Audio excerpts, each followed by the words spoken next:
You do not just touch a man's car. Yet my brother did it, even wrecked it. He is now behind bars and my parents blame me for everything. It's time to let them have a taste of my anger. If my childhood had a soundtrack, it would be the never-ending chorus of my parents saying, "Tyler didn't mean it, Nathan, he's just a kid." That line played on repeat for most of my life, no matter how old Tyler got or how ridiculous his behavior became. I swear you could have put a neon sign over his head that read "Golden Child," and nobody would have questioned it. Ty was 1 year older than me, which meant for most of our childhood, he used his seniority as an excuse to take whatever he wanted. Toys gone, clothes claimed, even money I'd saved up from mowing lawns would disappear if I wasn't careful. He had this smug, entitled look about him, like the world owed him everything and then some. Meanwhile, I was always the scapegoat, the invisible kid who caught the blame every time Tyler screwed up. Take this one memory that's burned into my brain like a scar. I was 10 years old and had just saved up for 3 months to buy the coolest RC car on the market. It was sleek, painted a bright red, with working headlights and these insane wheels that made it fly over sidewalks and grass like it was built for speed. I'll never forget how proud I felt walking out of the toy store, clutching that box like it was treasure. It was treasure to me. Tyler, of course, zeroed in on it the moment I brought it home. He was 11, plenty old enough to know how to respect someone else's property, but that didn't matter. "Let me try it," he whined, practically vibrating with impatience. "Not yet," I said, shaking my head. "I just got it, Tyler. Let me enjoy it first." "You're so selfish," he shot back. "What's the point of having it if you don't share?" Looking back, I wish I'd held my ground, but back then I wanted my parents to see me as the good kid, the one who shared, who didn't cause problems. So, like an idiot, I handed him the remote. "Just be careful," I warned, already feeling the knot of regret in my stomach. Tyler didn't even pretend to listen. Within minutes, he had the car screaming down the driveway, laughing maniacally as he turned the wheel sharp and fast. Before I could stop him, the car shot straight into the curb. There was a loud crack, and then silence. I sprinted over, hoping against hope that it wasn't as bad as it sounded. It was worse. The front wheel had snapped clean off, and the body was scratched to hell. My brand new treasure, destroyed. Tyler laughed. He actually laughed. "Whoops," he said, grinning like it was the funniest thing in the world. I ran inside, tears streaming down my face, cradling the broken car in my arms. "Mom. Tyler broke it." I told him to be careful and he, Linda, my mom, didn't even look up from the magazine she was reading. "Nathan, boys will be boys. You can't expect him to be careful at his age." "He's not a toddler," I shouted, desperate for her to take my side. "He's almost 12. "Enough," she said sharply. "Stop overreacting, it's just a toy." That was the moment it clicked for me. Tyler could do whatever he wanted, and I would always be the one told to let it go. By the time we hit our teenage years, things only got worse. Tyler wasn't content to just take my toys anymore. Now it was my clothes, my bike, and whatever money I managed to scrape together from odd jobs. I remember when he borrowed my bike to ride to school. It was my pride and joy, a shiny blue Schwinn that I'd bought secondhand after mowing a dozen lawns over the summer. Tyler never brought it back. When I finally tracked it down 3 days later, it was lying in a ditch on the side of the road, soaked and rusted from being left out in the rain. "Why didn't you just take care of it?" I shouted at him when I found him lounging on the couch, unfazed. Tyler shrugged, barely looking up from the TV. "I forgot where I parked it. Chill out." When I tried to complain to my parents, my mom just sighed like I was the problem. "Nathan, you need to learn how to share. He's your brother." Share? I wanted to scream. How was I supposed to share something when he didn't care enough to respect it? The double standard in our house was impossible to ignore. When Tyler broke something, it was just a mistake. When I asked for gas money to get to school or supplies for a project, it was, "You need to learn the value of money, Nathan. Life doesn't give handouts." I was out shoveling driveways, babysitting, and mowing lawns while Tyler coasted through life, wrecking everything in his path. And he did wreck everything. Tyler got his first car when he was 16, a beat-up old Dodge Neon that our dad, Robert, paid for. He didn't even make it 6 months before he smashed it into a telephone pole because he thought it'd be funny to drift in the snow. Did he face any consequences? My parents scraped together the money to get him a replacement, another junker, this time a Pontiac, that he crashed within the year. "He's young," my mom said when I asked why they kept rewarding his recklessness. "He'll learn." I wanted to scream. What about me? When was I going to get a car? Or was I just supposed to keep walking to school in the Ohio winters because I hadn't been born with Tyler's golden boy halo? The tipping point came when I turned 18. By then, I'd had enough of the excuses, the favoritism, and the blame. It started with my laptop. It was the only thing I'd managed to save up for that I truly needed. I used it for schoolwork and applying to colleges. One night, I found it shattered. Screen cracked, keyboard smashed, completely useless. "Tyler," I hissed, storming into his room. "What did you do to my laptop?" He didn't even look guilty. "I borrowed it and dropped it." "Chill out. You shouldn't have left it where I could get it." I saw red. That was it. I wasn't going to let him destroy one more thing I worked for. That night, I called Uncle Hank, my mom's older brother. Uncle Hank was a retired cop, a no-nonsense kind of guy who didn't put up with excuses. He'd always been the only adult in my life who actually saw Tyler for who he was. "Pack your bags," he told me after I explained everything. "You're coming to stay with me." It was the first time in my life I felt like someone had my back. Uncle Hank didn't just give me a place to stay, he gave me something I'd never had before: independence. He handed me the keys to his old 1993 Chevy Silverado, a truck he'd driven for years before retiring. "She's seen better days," he said as I stared at the truck in awe. "But she's reliable. Take care of her, Nathan, and she'll take care of you." That truck wasn't just a vehicle to me, it was freedom. For the first time, I had something that was truly mine, and I swore to myself that no one, not Tyler, not my parents, would take it from me. Of course, Tyler had other plans. Moving in with Uncle Hank felt like stepping into an entirely new world. His house, in a quiet neighborhood on the outskirts of Toledo, Ohio, wasn't anything fancy, but it felt more like home than anywhere I'd ever lived. Hank was a straight shooter. He didn't sugarcoat things, but he was fair, and he treated me like an adult, something my parents never did. The first morning after I moved in, I found Hank sitting at the kitchen table with a cup of black coffee and a plate of scrambled eggs. He looked up as I walked in, still in my pajamas, and nodded toward the stove. "I made extra if you're hungry. And Nathan, you're going to start pulling your weight around here, all right?" I froze for a second, worried this was about to turn into one of those "you're lucky I'm helping you" lectures I always got from my parents. But then Hank continued. "I'll show you how to take care of the truck later. Oil changes, brakes, the works. Owning a truck means knowing how to keep her running." That was it. No lectures, no guilt trips, just Hank teaching me how to be responsible in a way that didn't feel like punishment. It was refreshing. The Chevy Silverado was parked in his driveway, a big, solid beast of a truck with a dull green paint job that had seen better days. The bumper was a little crooked, and the interior smelled faintly of gasoline and coffee, but I didn't care. It was mine. The first time I climbed behind the wheel, Hank leaned against the passenger side window and grinned. "Drive her slow for now, kid," he said. "She's sturdy, but she's not invincible. Take care of her, and she'll get you where you need to go."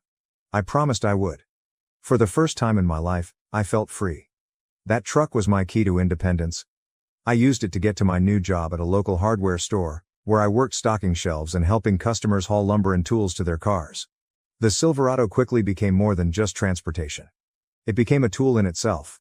I started doing side jobs, helping people move, hauling junk to the dump, even picking up furniture deliveries for neighbors.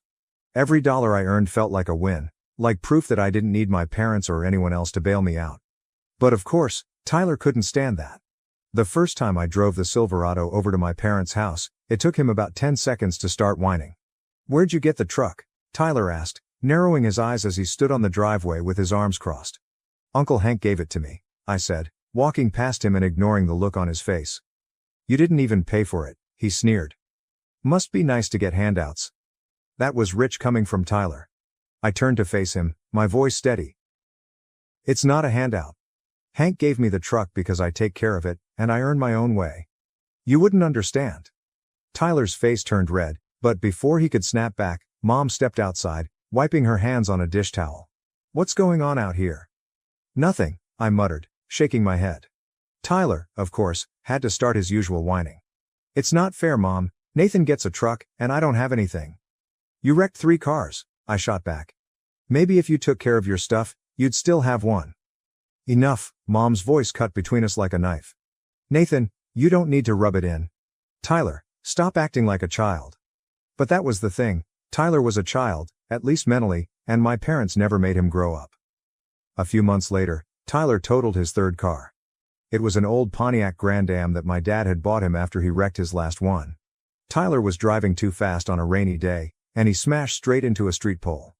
I wasn't surprised when I heard about it, but I was furious when Mom called me later that week. "Nathan," she said, trying to sound casual but failing. "Your brother is in a bit of a bind. He doesn't have a car now, and it's hard for him to get to work." I knew where this was going. "What does that have to do with me?" Well, there was a long pause before she finally said it. "You have the truck, and you don't use it all the time.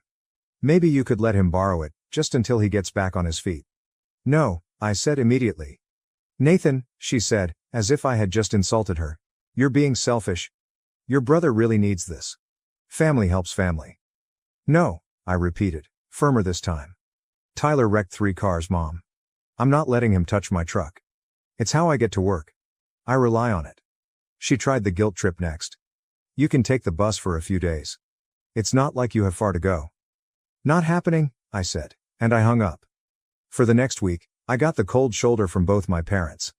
Every time I stopped by their house to grab something, Mom would mutter under her breath about how I was being unreasonable. Tyler, meanwhile, just sulked and avoided me like I'd kicked his dog. But I didn't care. I wasn't letting him ruin the one thing in my life I could depend on. I knew Tyler. He didn't hear the word no the same way other people did. To Tyler, no just meant find another way to get what you want. And sure enough, a few days later, Tyler did exactly that. It was a Friday evening, and I had just finished up a long shift at the hardware store. I walked into the parking lot, heading toward the spot where I always parked the Silverado, far enough away from other cars so no one would ding it. But as I got closer, something felt wrong. The truck wasn't there. At first, I thought I was just tired and maybe I had parked it somewhere else. But after walking the entire lot twice, the truth sank in like a stone in my stomach. "Tyler."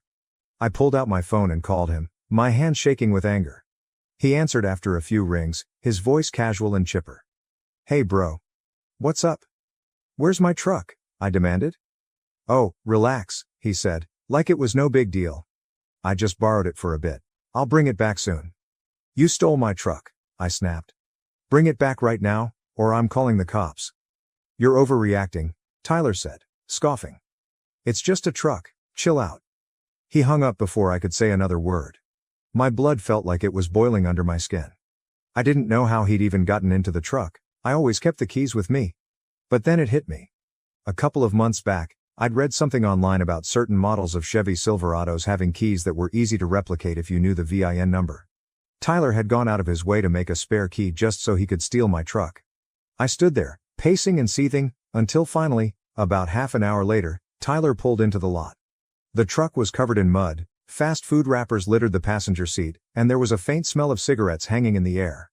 Tyler climbed out with that smug grin on his face and tossed me the keys. "See? No harm, no foul." I lost it.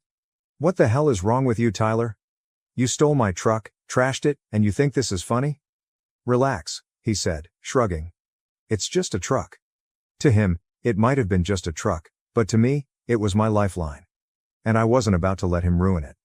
After Tyler handed me back the keys, his smug grin still plastered on his face, I couldn't even speak.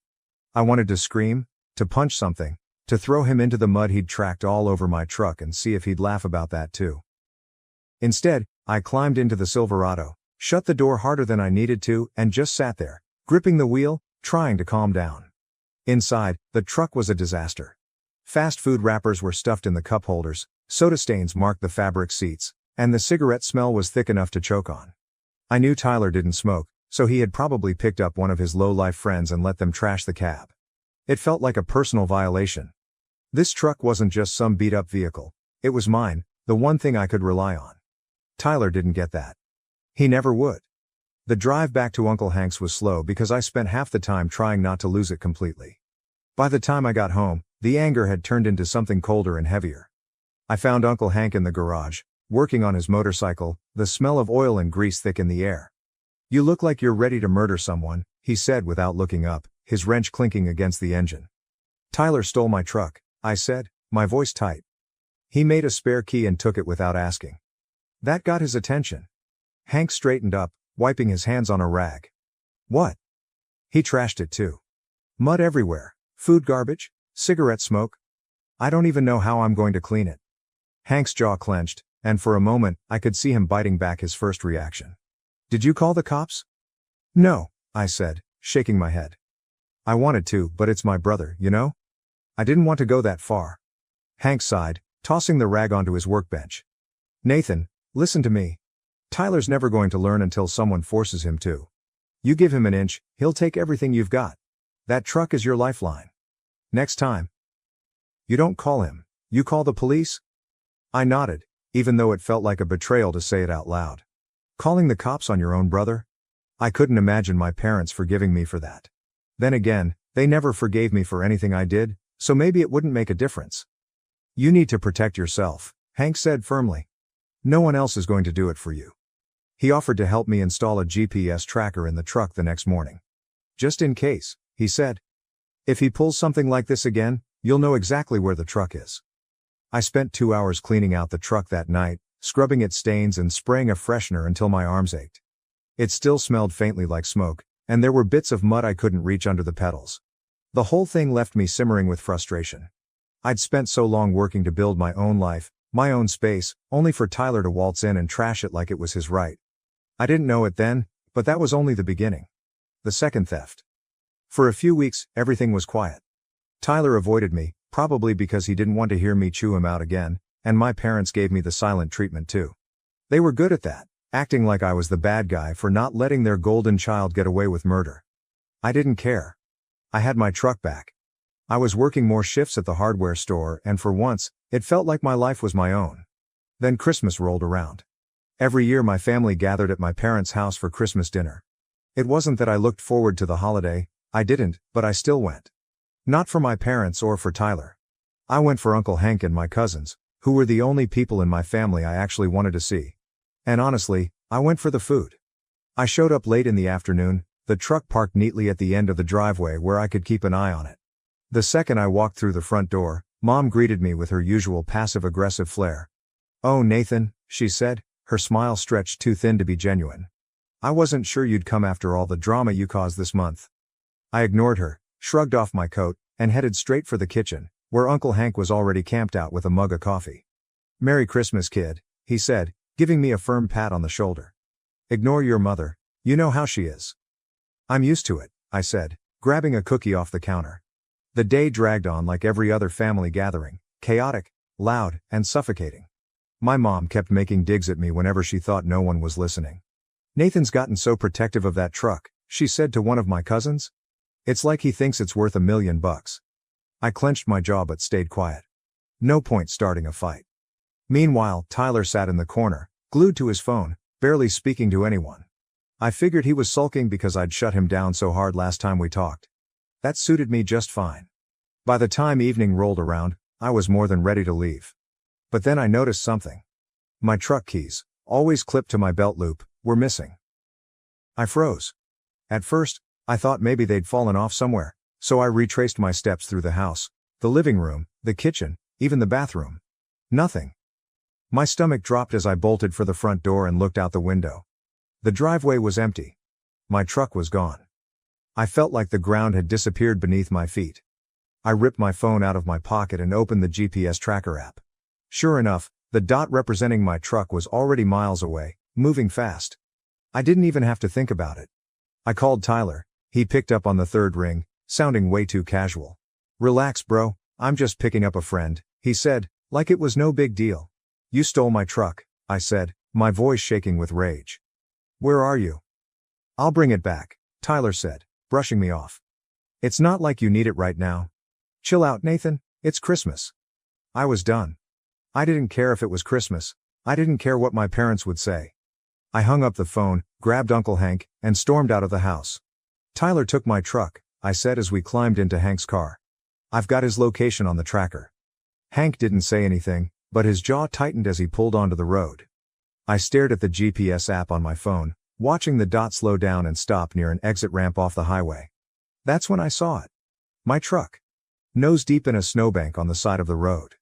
The front bumper was crumpled, the left headlight shattered, and the grille looked like it had been hit with a sledgehammer. Tyler stood off to the side of the road, his arms crossed like this was all just a minor inconvenience. "It's not that bad," he said when I got out of the car, his voice defensive. "The roads were icy. It's not my fault." "You wrecked my truck," I said through gritted teeth. "What the hell were you thinking?" Before Tyler could answer, a police cruiser pulled up behind us, lights flashing. My stomach sank. This was about to get a whole lot worse.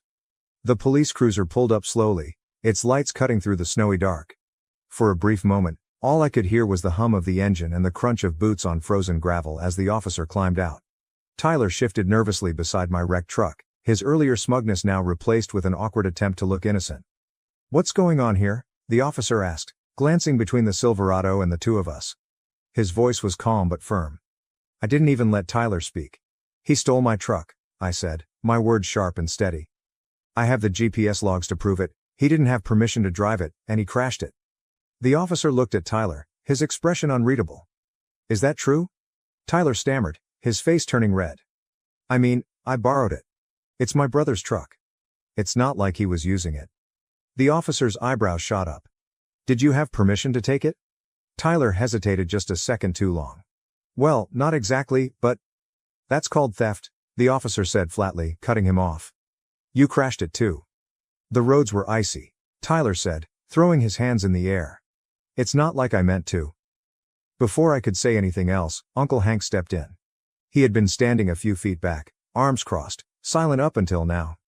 "Officer, you might want to give him a breathalyzer," Hank said, his voice calm but cold. "Something tells me he hasn't been driving sober." I saw Tyler freeze, his eyes darting toward the officer for a split second, and I knew Uncle Hank had called it. The officer frowned and nodded. "All right, son. Let's check that out." Tyler muttered something under his breath as the officer led him over to the cruiser. I watched as they went through the motions, the breathalyzer, Tyler's stumbling excuses, and the way the officer's face hardened when the results came back. "All right, that's it," the officer said, grabbing his cuffs. "You're under arrest for driving under the influence and operating on a suspended license." I watched as Tyler's face fell, his bravado completely wiped away. Wait. This is a mistake," he said, trying to backpedal. The officer didn't care. He cuffed Tyler and guided him toward the car. As Tyler started yelling, "Mom and Dad are going to kill you for this, Nathan." I didn't say a word. I didn't need to. A few minutes later, my parents' van screeched to a halt behind the cruiser. My mom practically fell out of the passenger seat, her coat flying open in the freezing wind as she ran toward us. My dad followed, moving slower but looking just as frantic. "What's going on here?" my mom demanded, her voice shrill. She spotted Tyler being loaded into the back of the police cruiser and turned to me with fire in her eyes. "What did you do?" "What did I do?" I shot back, incredulous. "Tyler stole my truck. He wrecked it. He's been drinking, Mom. He did this to himself." The officer stepped in before she could scream at me. "Ma'am, your son was caught driving under the influence on a suspended license. He crashed the vehicle. This isn't something we can ignore." My mom looked like she might faint. "This is all a misunderstanding," she said quickly, her voice wobbling. "He's a good kid. He just made a mistake." Uncle Hank snorted behind me. "How many times have we heard that one?" he muttered. She turned on him next. "Hank, you're not helping. This is family business. We don't need the police involved." "It stopped being family business when Tyler stole a vehicle and endangered people's lives," Hank replied coolly. "Robert," my dad finally spoke up, stepping between them like a referee. "Let's all calm down," he said, his voice the forced kind of calm that only made me angrier. "Tyler made a mistake, but we'll sort this out." "You're not sorting anything out," I said, my voice rising. "He stole from me, he trashed my truck, and he's getting exactly what he deserves." "You didn't have to call the police, Nathan," my mom shouted, tears welling up in her eyes. "He's your brother." "I didn't call the cops. The GPS tracker led me here, and someone else called it in," I said, pointing at the flashing cruiser. "But I should have called them the first time he took it." The officer interrupted before things could spiral further. "Ma'am, sir," he said to my parents. "We're taking him to the station. You can sort out bail later." As the cruiser pulled away, Tyler glaring at me through the window, my mom's shoulders sagged. She turned to me with an expression I'll never forget. Some twisted combination of anger and disappointment. "How could you let this happen to your brother?" I laughed bitterly. "You're kidding, right? He stole my truck. He did this to himself." My dad shook his head, like I was the one being unreasonable. "You could have handled this privately, Nathan. You didn't need to make a scene." "Handled it privately?" I repeated, almost laughing. "You mean let him get away with it again?" "No, not this time." Hank put a hand on my shoulder, stepping between me and my parents. Let's go, Nathan. You don't need to stand here and justify yourself. We turned and walked back to Hank's car. I didn't look back at my parents. The aftermath. The fallout started the next day. My mom called me before I was even awake, leaving a voicemail full of tears and guilt trips. Nathan, you have to fix this. Tyler's been through enough. How could you let him sit in jail? I didn't answer. I didn't care. Uncle Hank, on the other hand, looked almost proud of me when I told him about the voicemail. Good, he said simply. Maybe this will finally teach Tyler that actions have consequences. That afternoon, I got another call, this time from Tyler himself. Somehow, he'd managed to get access to a phone from the county jail. I let it ring a few times before picking up, mostly because I wanted to hear what he had to say. Nathan, he said, his voice trembling just enough to sound pitiful. Look, man, I'm sorry, all right? I screwed up. I just need you to bail me out. I rolled my eyes. No. Come on, man, please, he begged. I can't stay in here. You don't know what it's like. Maybe you should have thought about that before you stole my truck, I said coldly. Nathan, I'm your brother, he shouted, his voice cracking. You can't leave me here. I hung up without another word. A few minutes later, my mom called again. I picked up this time, just to see how far she'd go. Nathan, she started, her tone wavering between anger and desperation. Your brother needs you. He's in a terrible place right now. We don't have the money to bail him out. Then let him sit there, I said, cutting her off. He stole my truck. He wrecked it. He got himself arrested. That's on him, not me. You're breaking this family apart, she said, her voice rising. No, Mom, I replied, my voice calm but firm. Tyler did that. You let him do it over and over again, and I'm done cleaning up his messes. I hung up and blocked her number. For the first time in years, I felt like I could breathe. The silence in the days that followed was almost eerie. My phone sat on my nightstand, quiet for the first time in what felt like years. I kept it that way, ignoring any unknown numbers, knowing exactly who it was, my mom, my dad, and probably even Tyler, all desperate to drag me back into the mess I'd spent my whole life trying to escape. But I was done. For years, I had played their game. I'd let them guilt me into forgiving Tyler's endless list of mistakes and brushed off every insult they threw my way when I stood up for myself. Not anymore. The moment I blocked their numbers, I felt lighter. It was like cutting off a weight I didn't even realize I'd been carrying. Still, the fallout didn't take long to arrive. A week after Tyler's arrest, I was in Uncle Hank's garage helping him replace the spark plugs in his motorcycle. The quiet hum of the radio filled the space as Hank wiped grease off his hands and tossed me a wrench. You hear anything from your folks yet? Hank asked, though he probably already knew the answer. Nope, I replied, crouched beside the bike. I blocked their numbers after Mom tried one last guilt trip about how I'm destroying the family. Hank snorted. Typical Linda. Always blaming someone else. He paused, shaking his head. Good on you, kid. They're going to try to pull you back in though. You sure you're ready to hold that line? I'm sure, I said without hesitation. Hank didn't say much else after that. He just gave me a nod and went back to work. That's one of the things I appreciated about Uncle Hank. He never pushed. He gave advice when I needed it, but he let me make my own choices. Later that night, there was a knock at the door. It wasn't the casual kind of knock from a neighbor dropping off cookies. It was a loud, impatient thud that made my stomach twist. I already knew who it was before I even opened the door. Standing there in the freezing cold were my parents. My mom, with her coat wrapped tightly around her, eyes sharp, and my dad looking like he'd rather be anywhere else. Nathan, my mom started, her voice clipped. We need to talk. I crossed my arms and leaned against the doorframe. There's nothing to talk about. Don't do this, she snapped, her voice shaking. Your brother is struggling right now, and you're making it worse. This is not how family treats each other. How family treats each other? I repeated, laughing bitterly. You want to talk to me about family? After all these years? After everything Tyler's done to me? He's your brother, she said, her voice softening like she thought she could change my mind with pity. You're supposed to support him. I've supported him my entire life, I shot back. I've watched you cover for him over and over again, no matter how badly he screws up, and every single time, I'm the one who gets blamed when I don't fall in line. That's not fair, Nathan. My dad cut in. You're making this into something bigger than it is. Tyler made mistakes, but we're trying to help him get back on his feet. You should be doing the same. No, I said firmly. That's where you're wrong. Tyler didn't just make mistakes. He stole from me. He destroyed the one thing I've worked hard for, and he's never been held accountable for anything because you two refused to let him face the consequences. My mom threw up her hands. You're being unreasonable. Do you think you're perfect, Nathan? You've made mistakes too. Maybe I have, I said, my voice low. But I've owned up to every one of them. I've worked for everything I have, and I didn't expect anyone to bail me out when I messed up. Tyler's a grown man, Mom. He needs to figure this out on his own, and I'm not going to be part of your endless cycle of excuses. You don't understand what it's like to be a parent, she said, her voice trembling now. You don't know how hard it is to see your child in trouble. You'd do the same thing if it were your kid. No, I said, shaking my head. I wouldn't. Because I'd raise my kid to take responsibility for their actions. I wouldn't let them walk all over everyone else. My dad took a step forward, his voice softer now. Nathan, we're not asking for much. Just let Tyler stay with you for a while. He's got no job, no car, and nowhere else to go. I almost laughed at how absurd it was. Are you serious? After everything he's done, you think I'm going to let him into my home?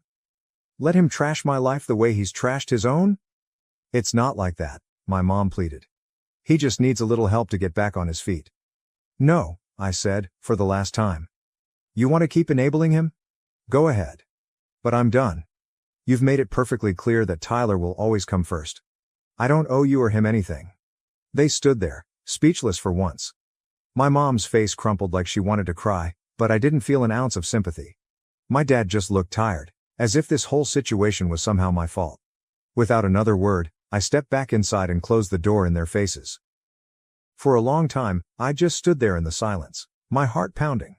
I didn't feel triumphant, I didn't feel guilty either, I just felt done. The next morning, I woke up to a long voicemail from my mom.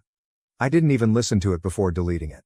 Then there were texts, angry ones, desperate ones, ones that tried to guilt me into changing my mind. I ignored every single one of them. Meanwhile, Tyler stayed in jail for a while longer. My parents eventually managed to scrape together enough money to bail him out, borrowing from family and dipping into their retirement fund. When I heard about it through Uncle Hank, I almost felt sorry for them. Almost.